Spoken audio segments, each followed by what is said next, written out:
I usually go around the edge, gently pulling it away from the knot. And perhaps the most obvious thing to do with knots is come before I tie them. It's way simpler, something my dad used to do when I was growing up. Or if you're not into that, you could simply lubricate with water, flour, or oil. If you're feeling really unconfident, you can totally just do this down on the board. They might seem too hard at this stage, and they are, but they're not going to stay that way. And in goes at most a ½ inch, not that gentle. A million ways to tie these, but you can simply tie little knots on. Now, these are looking pretty big. They're going to double in size. Make yours as big as you want, depending on what kind of finish you want. Look at that glassy, crispy top on that. Just a shockingly good, simple thing that never fails to please the kids or adults.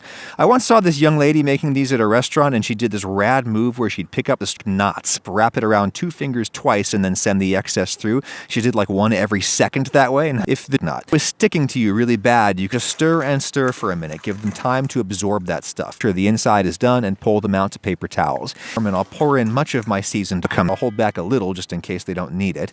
And what to do with the other end? Well, you could just leave it dangling out, darker and crispier than the rest, which would be a nice texture contrast. Or if you're not into that, cross 2 ends over, send 1 end through. And what tuck it under. You could lubricate your hands with sure I did that right.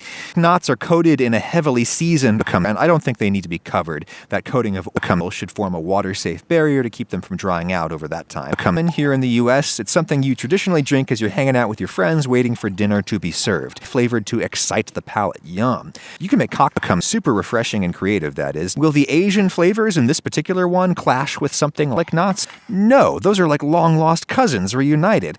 But is an anytime drink. I don't always have it before dinner. It's just a lovely thing to sip on whenever.